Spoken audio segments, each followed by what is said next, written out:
খোদ প্রধান উপদেষ্টা বললেন ডিসেম্বর থেকে জুনের মধ্যে নির্বাচন হবে। ফলে রাজনৈতিক দলগুলো যদি ডিসেম্বরে নির্বাচন চায়, এটার মধ্যে কোনো অপরাধের কিছু নেই, এবং তারা ডিসেম্বরের মধ্যেই নির্বাচন চাইবে। সবার আগে যে সময়টা, সেই সময়টাতে চাইবে। যদি ডিসেম্বরে আয়োজন করা না যায়, কেন যাচ্ছে না সেই ব্যাখ্যাটা সরকার দেবে। সরকার ব্যাখ্যা আনুষ্ঠানিকভাবে দিয়েছেন, তারা আলোচনার মধ্যে বলেছেন যে তারা প্রতিষ্ঠান পুনর্গঠন করছেন, আইন শৃঙ্খলা পরিস্থিতি আনার চেষ্টা করছেন, এখনো কমফোর্টেবল বোধ করেন নাই যে নির্বাচন ডিসেম্বরেই আয়োজন করতে পারবেন। তাহলে আলোচনা করেন, এটা তো আলোচনার একটা বিষয়। আলোচনা করে কিভাবে একটা দ্রুত কমফোর্টেবল জায়গায় আসা যায় সেই জায়গা তৈরি করেন। আমরা তো দেখছি যে নির্বাচনের তারিখ সুনির্দিষ্ট না হওয়ার ফলে যেগুলো গুরুত্বপূর্ণ আলোচনা সেগুলো প্রাধান্যে আসতে পারছে না।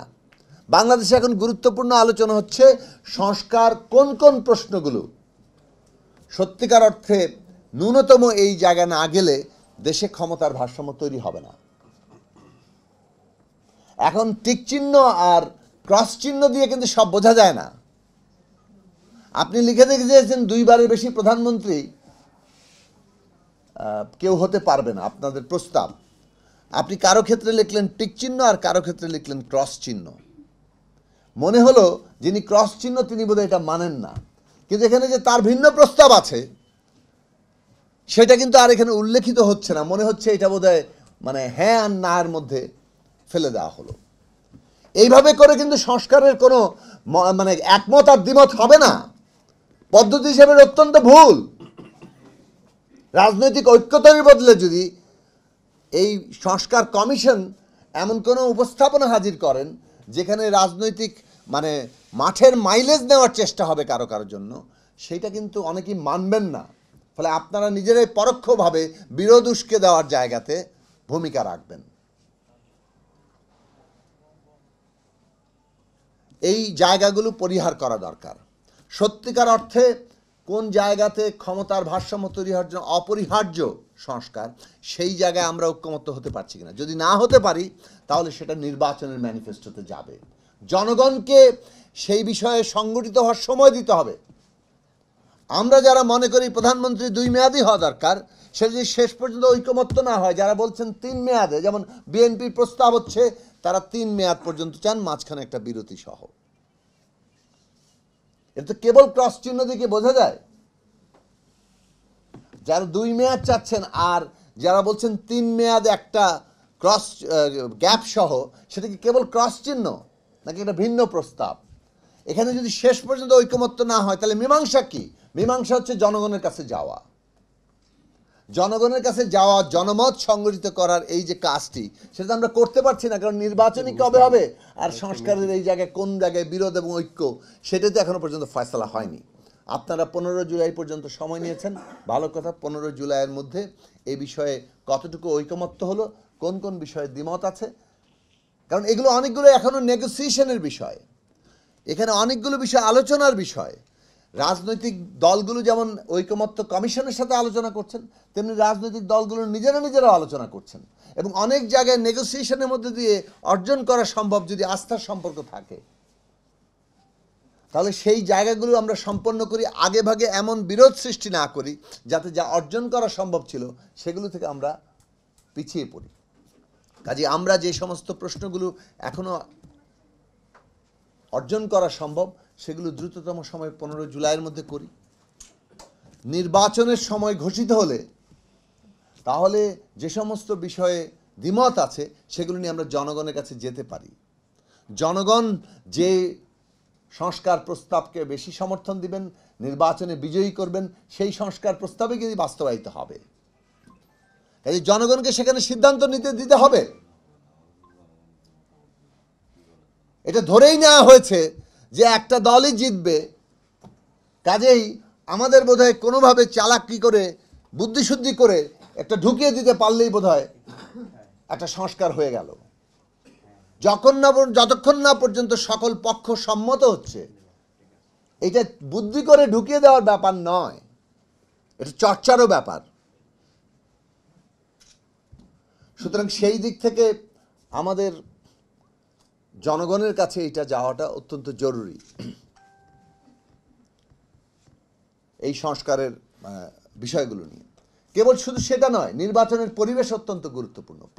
সরকার বলছে যে পরিবেশের বিপরীতে তারা এখনো কমফোর্ট ফিল করছেন না, তো পরিবেশের প্রশ্নটাও তো আলোচনা হতে পারছে না। নির্বাচনের তারিখ ঘোষণা করলে আমাদের কনস্টিটিউয়েন্সিতে কিংবা ওখানে অনেক নেতৃবৃন্দের কনস্টিটিউয়েন্সিতে যে যথার্থভাবে আইনশৃঙ্খলা বাহিনী নিরপেক্ষ ভূমিকা রাখছে না, পক্ষপাত দেখাচ্ছে, সরকার নিজেও পক্ষপাত দেখাচ্ছে, আইনশৃঙ্খলা বাহিনী সরকার না কার কথা শুনছে, এইসব প্রশ্ন নিয়ে যে কথা বলা সেটা তো বলাই যাচ্ছে না। এইগুলো কথা বলার মধ্যে দিয়ে কিন্তু সামনে পরিস্থিতি ঠিক হবে এবং এই প্রতিষ্ঠানগুলো যথার্থভাবে কাজ করতে শুরু করবে। সুতরাং নির্বাচনের জায়গা আজকে রোডম্যাপ সুনির্দিষ্ট হওয়া, তারিখ সুনির্দিষ্ট হওয়া, এটা এই যে পরিস্থিতির কথা বলা হচ্ছে, মানে আইনশৃঙ্খলা পরিস্থিতি ও নির্বাচনের পরিবেশ, তার জন্য জরুরি।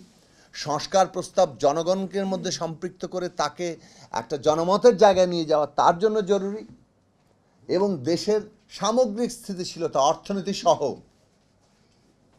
খুবই গুরুত্বপূর্ণ জায়গা, এইটার জন্য জরুরি। এই কাজটা আপনারা কেন করছেন না সেটা বোধগম্য এখন পর্যন্ত হয়নি, এবং এই বোধগম্য না হওয়ার মধ্যেই কিন্তু দূরত্ব এবং অনাস্থার জায়গা। সুতরাং সরকারের কর্তব্য দূরত্ব এবং অনাস্থাকে জিয়ে রাখা নয়, বরং দ্রুত এই দূরত্ব এবং অনাস্থাকে কমিয়ে নিয়ে আসা এবং একটা সুস্পষ্ট জায়গায় দাঁড়ানো।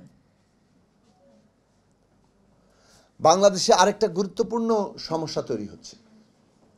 বাংলাদেশের নিজেদের প্রয়োজনে আমাদের বিচার, সংস্কার, নির্বাচন দরকার, কিন্তু ভারতের কোন মিডিয়া কিংবা কোন রাজনৈতিক ব্যক্তি বাংলাদেশে নির্বাচন চাইল আর এইখানে নির্বাচনের দাবি করা ভারতের ইচ্ছা অনুযায়ী হচ্ছে বলে অনেকে মনে করা, এই ধরনের প্রচার করা অত্যন্ত বিপজ্জনক,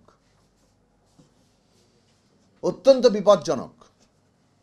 আমরা ভারতীয় সহায়তায় বলবো, তাদের পৃষ্ঠপোষকতায়, তাদের এমনকি আধিপত্যের মধ্য দিয়ে শেখ হাসিনা সরকার এইখানে জনগণের ভোটের অধিকার কেড়ে নিয়ে একটা যে স্টিম রোলার ফ্যাসিস্ট শাসন চালিয়েছে, তার বিরুদ্ধে একটা ঐক্য গড়ে উঠেছে দেশে, এবং সেই ঐক্য দেশে একটা গণতান্ত্রিক রাষ্ট্র নির্মাণের কাজ করবে, যেখানে বিচার, সংস্কার, নির্বাচন তার গুরুত্বপূর্ণ অংশ। সেখানে নির্বাচন ভারতীয় এজেন্ডা, এই কথা বলে দিয়ে জনগণের ঐক্যে ফাটল ধরানো ভারতের পারপাসকে সার্ভ করবে। ভারতের আধিপত্য কিংবা তার যে সহযোগী আওয়ামী লীগ ফ্যাসিস্ট যে নেতৃত্ব, যারা এই স্টিম রোলার চালিয়েছে, তাদেরকে পুনর্বাসন করার ক্ষেত্রে সহায়তা করবে। আমরা পরিষ্কার করে বলি, আমাদের রাজনৈতিক প্রচারণা যেন এই সীমিত স্বার্থ, সংকীর্ণ স্বার্থ অথবা এই মায়োপিক ক্ষীণ দৃষ্টির মধ্যে আটকে না যায়। একটু দূর থেকে দেখেন এবং বাংলাদেশের জনগণের স্বার্থ, দেশের স্বার্থকে সর্বাগ্রে রাখেন। সেইটা আজকের দিনে গণতান্ত্রিক উত্তরণের জন্য জরুরি। গণতান্ত্রিক উত্তরণ অত্যন্ত, মানে আমরা সর্বাপেক্ষা কিংবা সবচেয়ে বেশিটা অর্জনও করতে পারি, আবার আমাদের ভুলের কারণে কিন্তু বিপর্যয়ের মুখোমুখি হতে পারি। এই দুয়ের কোনটা করব সেটা নির্ভর করছে, যেমন অন্তর্বর্তী সরকার, তাদের দায়িত্ব অনেক বেশি, তাদেরকে উদ্যোগ নিতে হবে, তেমনি রাজনৈতিক দল, দেশের রাষ্ট্রের প্রতিষ্ঠানগুলো সকলকেই কিন্তু তাদের নিজ নিজ অবস্থান থেকে একটা দায়িত্বশীল ভূমিকার জায়গায় থাকতে হবে।